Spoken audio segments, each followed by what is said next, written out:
Hello, hello, hello. I appreciate you. Hi, Bobby. How are you tonight? I'm not doing any readings tonight. This is the Alchemy of You. I appreciate you being here during the live stream, and for those that are watching the recording, um, and those that might listen to the audio later. So I appreciate you being here and taking an interest. My name is Julianne Guthrie-Smulson. I am a human being. First and foremost, I've had a lot of challenges in my life and much to heal from. I choose to heal in very unconventional ways. So this is, I'm just introducing myself and some of my background. And then I'm going to go into, hi, Kaja. Hi, Nicole. So the way I chose to heal is, hi, Logan, is very unconventional. I started seeking out Reiki and massage for my healing. I really nice, Nicole. I'd be tired. Healing. I really leaned into that. And psychic energy healings and readings were, I did a lot. It's like a lot is an understatement. I did a lot. Oh, hey, Bobby. Oh, man. I totally forgot, man. I'm so sorry. This Friday I can, but I got something going on.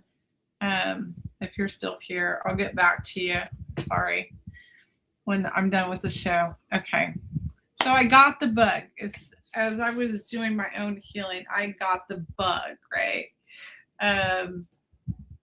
To learn anything I could about healing modalities, body work, becoming psychic. I dove into psychology, philosophy, and metaphysical. And I went like aromatherapy. I went into essential oils and crystals and numerology and astrology. And like, I didn't learn astrology, but I'm still like fascinated. Like, I don't have the bandwidth to like go into that. But anyways, it was part of my healing. It still is part of my healing. And you know, wait, I got this.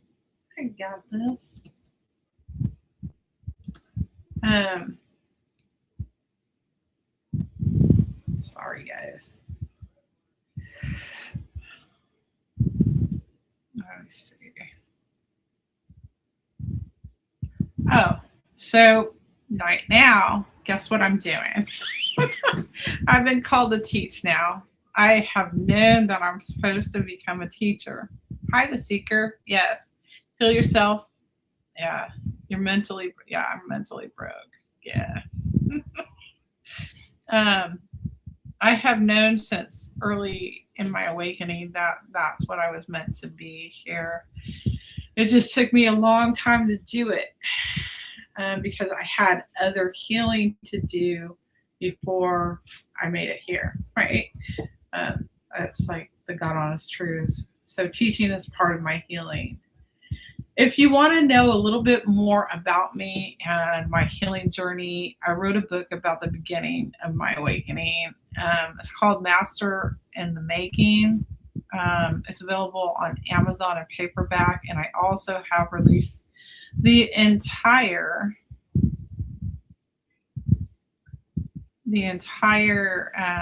audio book on this channel for free. So you can go, yeah, seeker.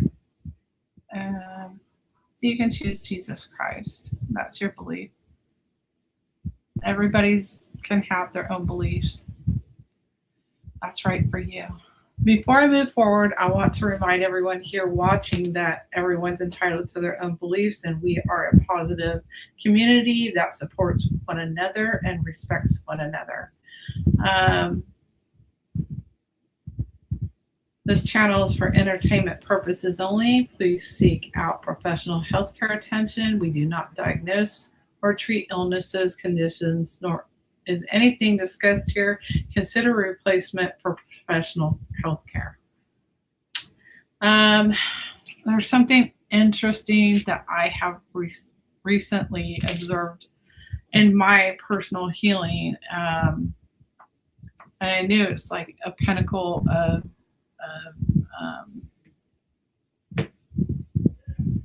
part of my healing, that I knew I'd come to this pinnacle. I just didn't know when, and I didn't know if it was actually going to happen until it did. So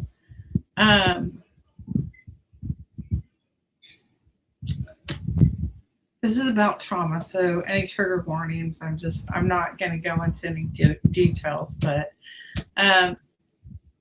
I suffered a lot of childhood trauma, and so trauma, hi JV,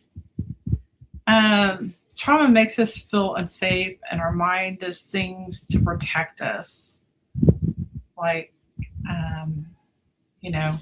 we will repress memories, we will disassociate. So a lot of us, just in general, are not in our bodies fully experiencing the here and now.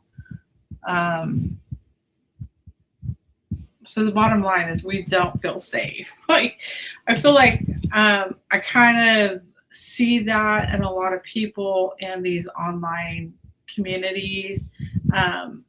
And they're doing their healing, and they're on their own journey. They're working at their own pace. I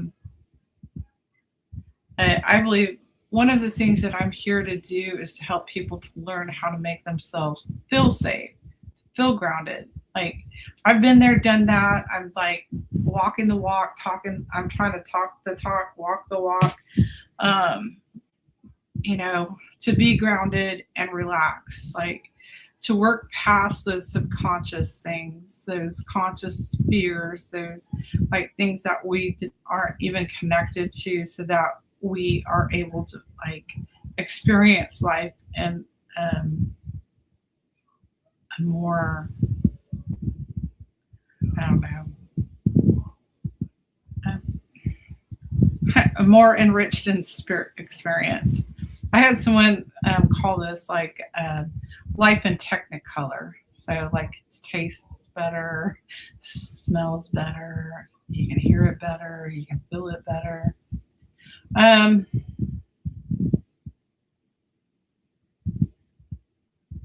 Okay, so having that childhood trauma, like anybody, nobody's immune to, like, I want to call it programming in a sense, from your family of origin. You have experiences, you have beliefs, you may not have trauma. You've got to have something there, right? Some perceptions of what happened may not be true. So what I'm trying to say is, based on those experiences, is that we think that's normal. We think, and we go out and we seek that. Okay, we default to people and situations like the ones that we're accustomed to. We find comfort in those situations. We choose unhealthy people and situations, which in turn is more trauma or more of the same, and like you get stuck in that and you can't get out of it. And so Laura on Let Spirit Guide, she is talking about this yesterday on her show, and she's on her channel, and she's talked about this a few times. And we go, when you awaken and you're on the spiritual path, you disengage, when you're awakening, you tend to disengage from those unhealthy people because you recognize the patterns and the situations. They don't serve us any longer, and we're seeking out that healthy, um, the stuff that we really want and crave and need in our life. And it's out there. It's just, it takes a while to, like, you know, okay, this is where I was really going with what I was feeling in my body. I kind of like this was out of order. Yes, I have some teleprompter here. So, okay, so in my case with my trauma, I disassociated, and I just kept disassociating because I was with these people. Like you got the childhood stuff, then you like find more people like that in life, and then you're with those people in life, and like it's compounded and compounded until you deal with it. Like I'm like this age, still dealing with it, but once you start healing that and being more in your body, guess what happens? Like this is what I was talking about. I knew was going to happen, but I wasn't exactly sure. As you start feeling your body, you start feeling your pain. And so, I had to go through all this stuff to understand it so I could teach it. When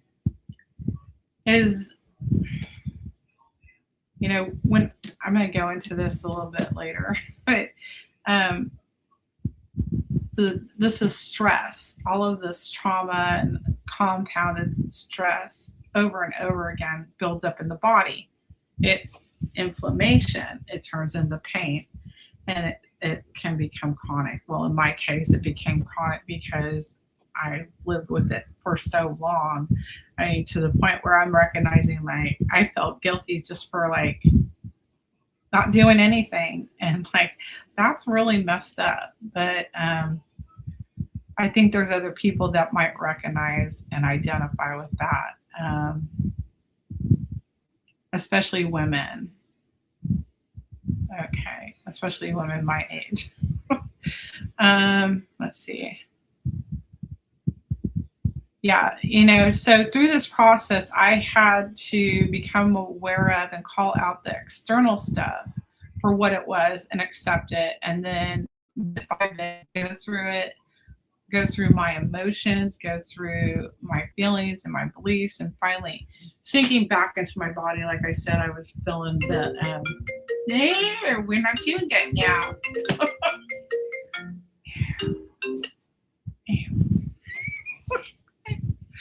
Oh man. Okay. So this can be a long and slow process of examining our beliefs, our perceptions, and our thoughts that we cling to.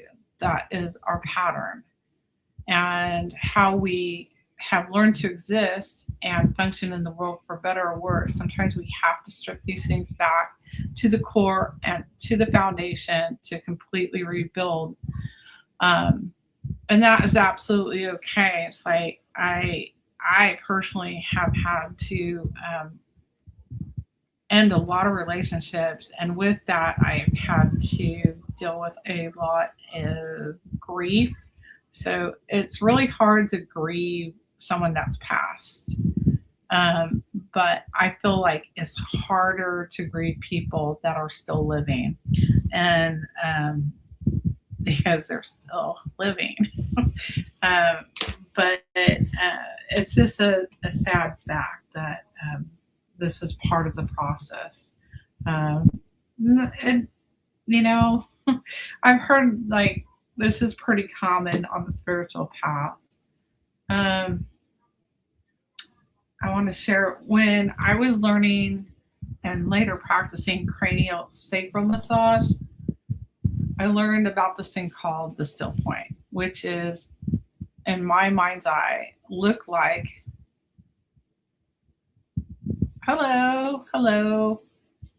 look like the infinity symbol. The symbol was something to focus on to see how relaxed your client was.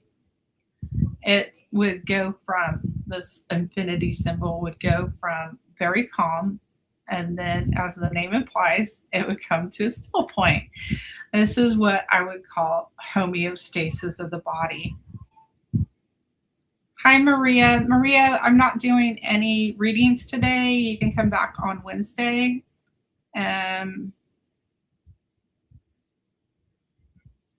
I already answered this question on Saturday night, so you can go back to the video from Saturday night and get the answers there. Just a class, just me chatting, a little bit like nervous, but your answer is waiting for you Saturday. So I call it homeostasis. So, and it's just like, it's something that I've gone back to. It's like, I personally, like, we had to work on each other in class. And so I knew what it felt like. And I knew, like, being on the table and then being as, the practitioner, knowing the feeling on both sides of it and going back, trying to get back to it. It's like meditation and getting to this very peaceful state. But that's like the goal of where you want to be in order to start healing. That's why people are like, you need to meditate, you need to meditate.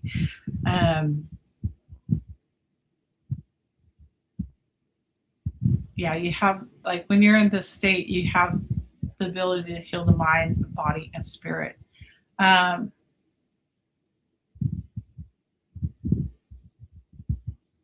This is where we can change our mindset. And this is where we can feel safe and secure and to live in the moment. It takes a lot of practice. You can't just flick a switch. It's taken me years to get to this point, to recognize that this is where I need to be. Or this, like, I did a lot of work and especially like doing the external work and going, well, like calling the situation for what it was, or like how this person was behaving. I did a lot of like research into psychology, like what's this? Like what's this behavior? What's this? So, I do have like a little background in doing this. Like I'm not like licensed or trained in any of it, but I did that for me personally. So, if you have to, that's something that I did to work through my stuff. Well, we can do questions on the material I'm covering. So if you have questions about the material, don't hesitate to ask.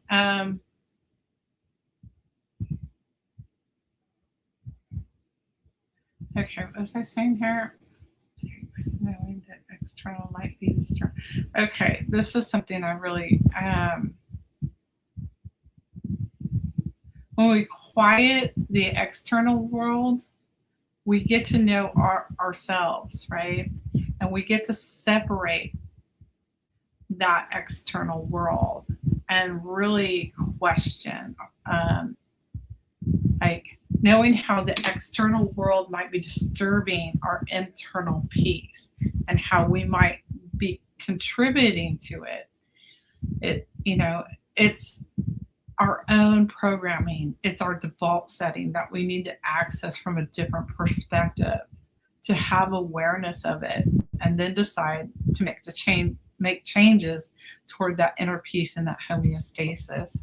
So there's a couple things that are I have examples of. So this could be like you have a certain political identity, and like there's a lot of people that have this, they can't live without talking, feeling, being that political identity.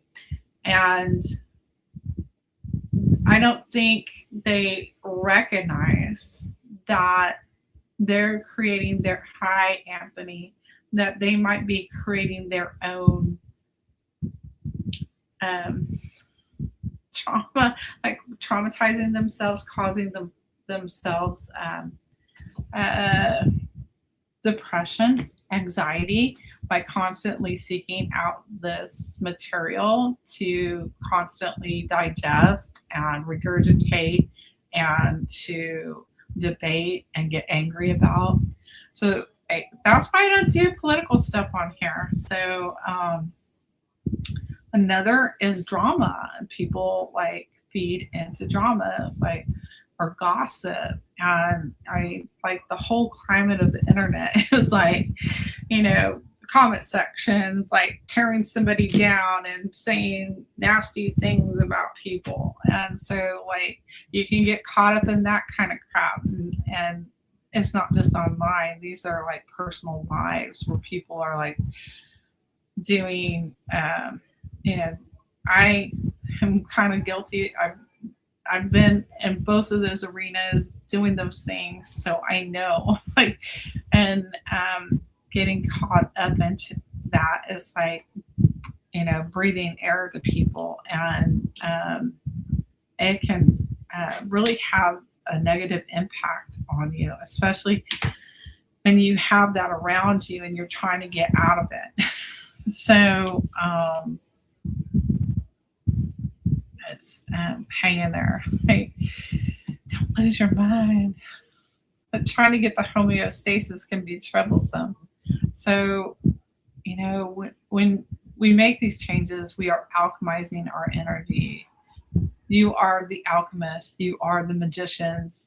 You're taking that base metal of who you are right now and turning it into gold. That's why this is called the alchemy of you.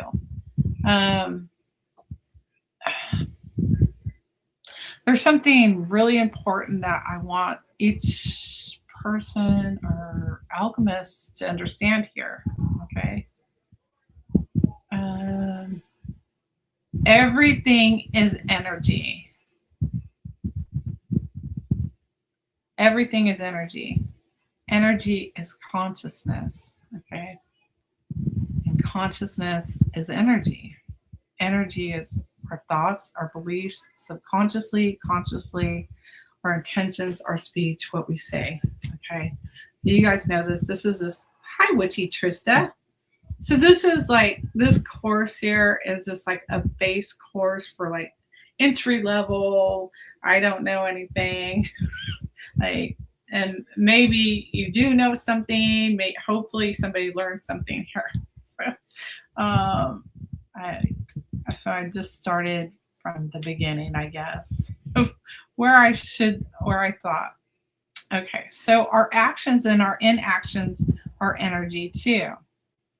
All living and non-living inanimate things contain energy, like items, homes, land.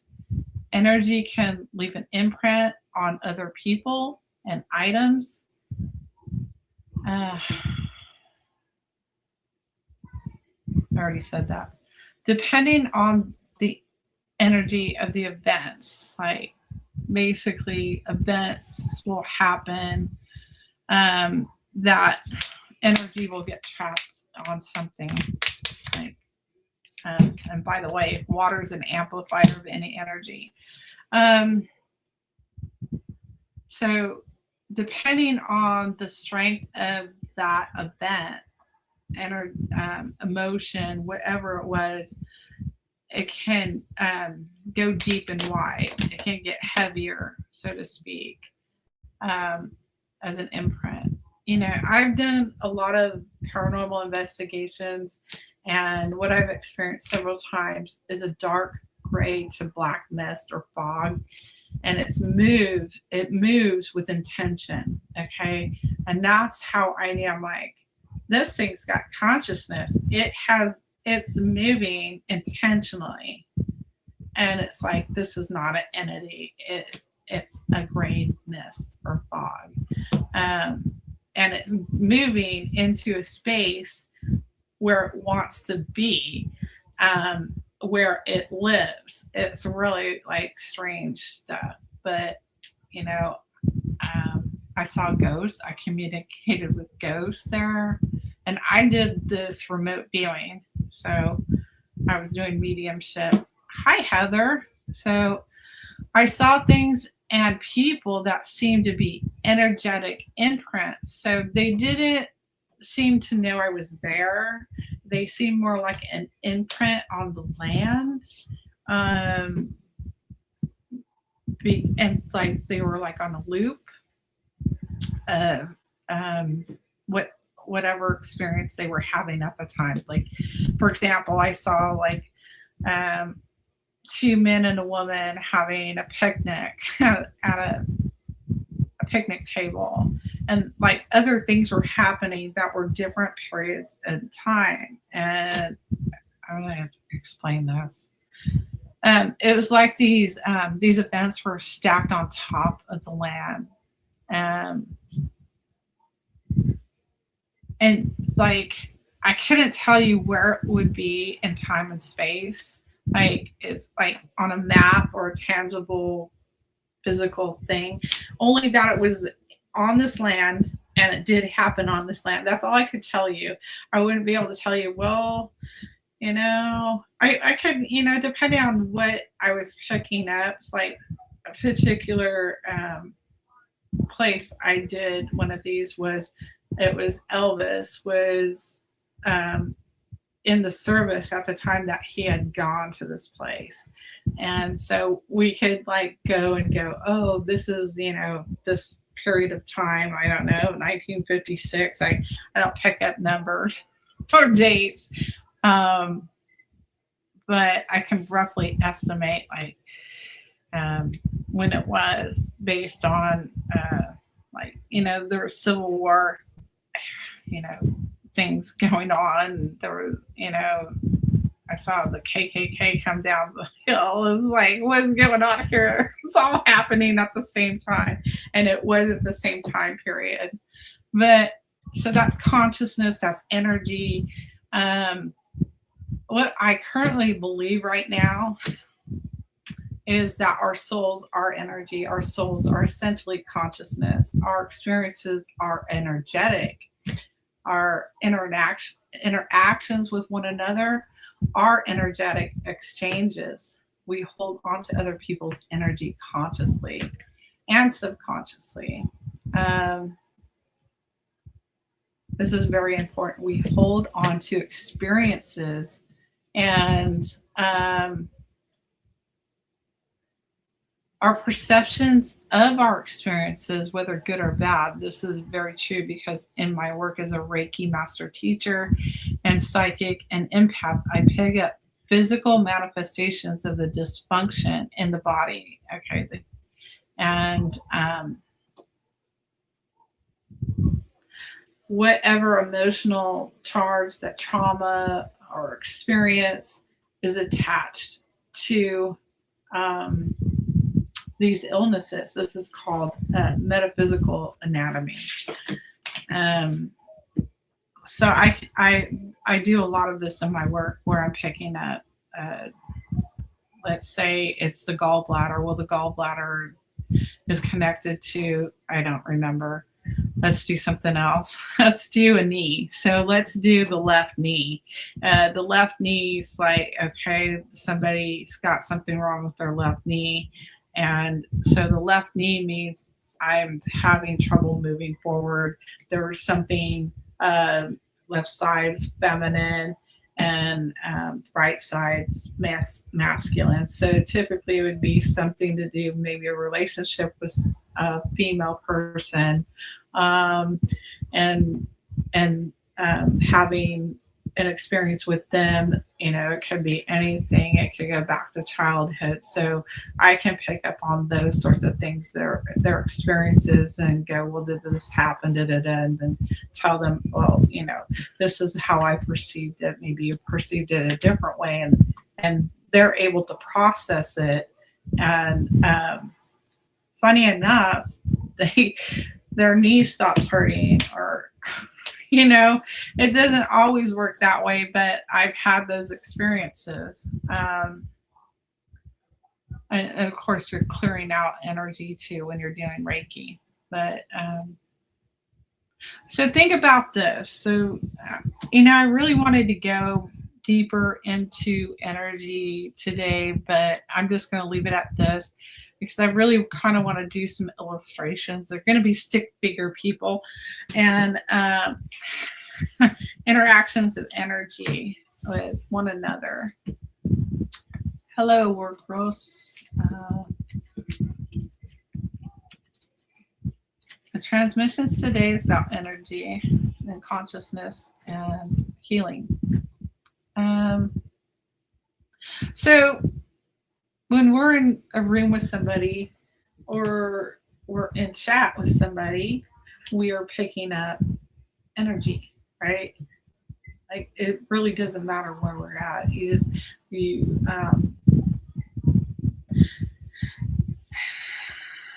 You can do it naturally, or you can develop the sense in order to feel that energy of those around you. I'm just an empath and I can pick it up. But sometimes I don't know if it's me or if it's somebody else. So sometimes you got to ask. But usually you can pick up like somebody's vibe. Oh, this person's like happy, or this person's angry, or this person, scared. And so you can pick up those things. You can pick it up in the chat, like somebody's not feeling good. What am I trying to get at? So it's just like energy's everywhere. That's what I'm getting at. Everything's energy. And we pick up vibes, right? We pick up the vibe of the channel.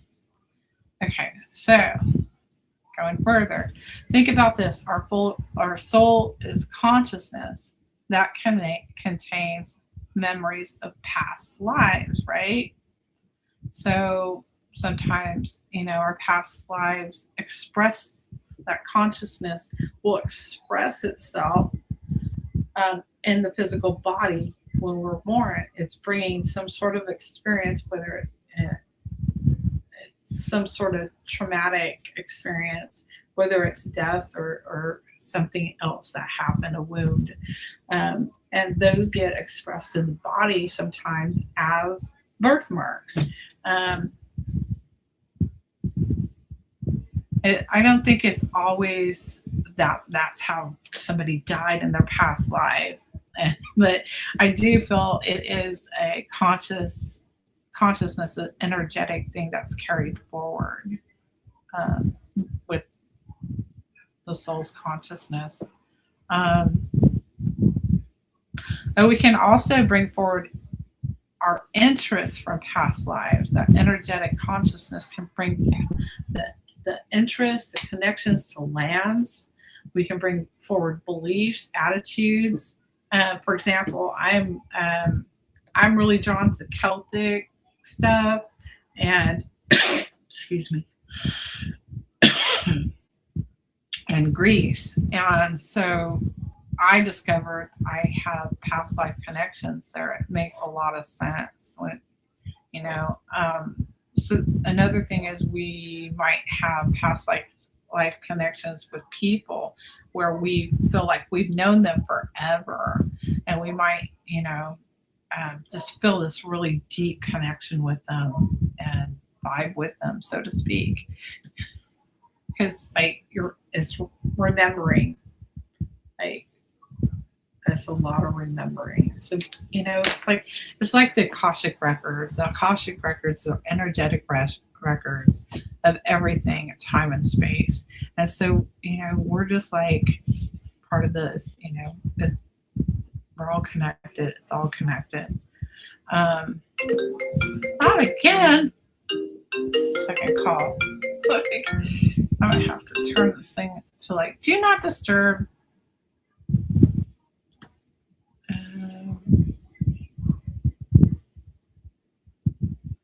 Is that all I got for it? Does anyone have any questions? Hi, Jan. Let me look at this. That's all she wrote today. I felt very disconnected. With this. I felt connected while I was writing it. You had, awesome, Jan. Greek, half Irish. So, I wanted to turn this off. Why didn't I turn it off? So I want to get back here. So that's what I have for you today. And I'm going to be doing more of this. It's just, I'm just doing it ugly, doing it like, you know, however it turns out, it's going to turn out because I just need to do it.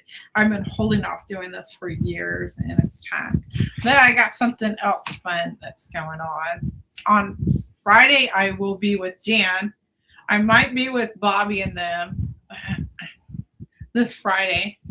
Like, nice. Thank you, Sunshine. So, I know a lot of stuff is just like going to the Wayback Machine here and going, okay, what do I need to pull out of here to teach them? What I want to talk about. So this Friday, I will be simulcasting, doing readings with Jan. So she'll be on her channel. I'll be on my channel. We'll be together. And then I might be on ERRT radio or intermission transmissions. I think they're inviting me to do some readings over there. I will try to simulcast to my channel. I feel obligated now. But so I am getting really excited about this. I'm just gonna I'm about to freaking burst. So I'm just gonna let the cat out of the bag. So I've been talking to somebody. Had a few Norse dreams that I looked back into the 23andMe that my sister did, and my mom's Haplio group came from Nordic hunter-gatherers to Ireland. Nice. I did a lot of my genealogy. I went way the hell back. So it goes back. Yeah, it goes back. I did. I'm related to some undesirable characters, but some desirable characters. I did a lot of history stuff, but anyways, back to I am collaborating with somebody fairly new to me. She's a psychic medium, astrologer. I don't know. She's very gifted and talented. Her name's Gia, and we're gonna start a new series on the 28th of August. I'm really excited about it. We have a little bit more planning to do, a little bit more talking about things, but I'm so excited. I'm just gonna show it. Oh my God. Okay. Let me share this. So, my friends, this is what we're doing.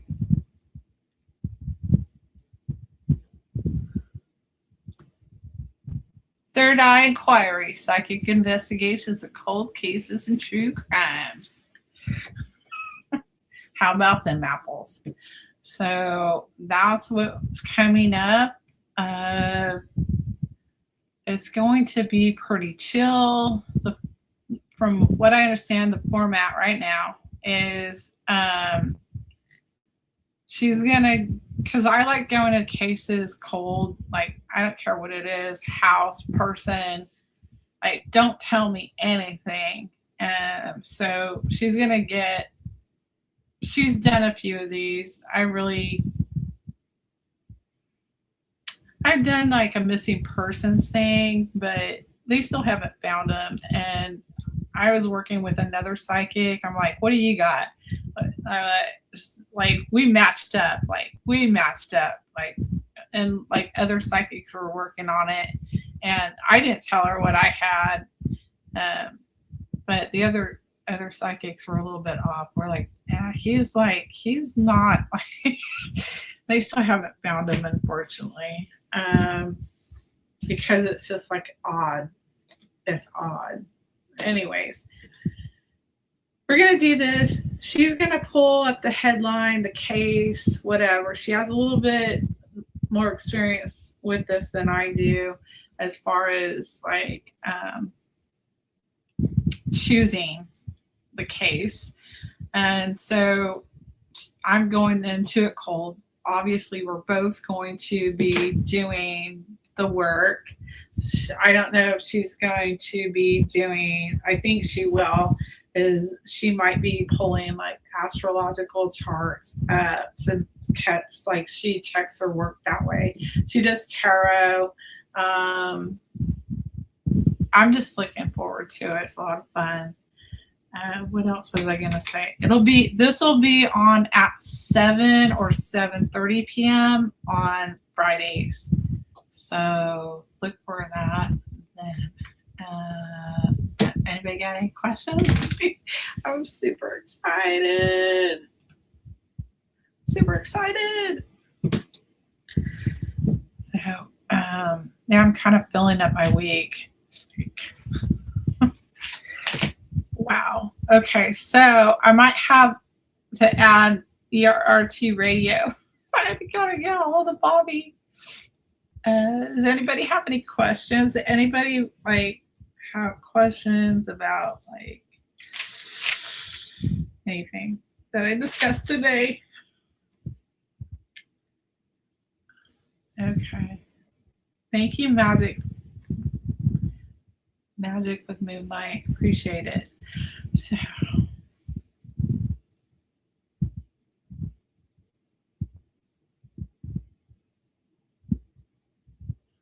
yeah, that's kind of what I told her, Jan. This is that's Maria, Scorpio. And she asked the same question on Saturday and a while back. So yeah, she'd be sick by now. Like, this has been some time. This has been a couple months. She's not sick. So anyways, thank you for being here. And I will see you. When am I on? Tomorrow's Tuesday. I'm not going to be on Tuesday. Wednesday, I'll be back at 3 p.m. And have a great, let it go. Yeah, let it go. So I'll be back on Wednesday doing readings at 3 p.m. And thanks for being here again. Catch you later. Bye-bye.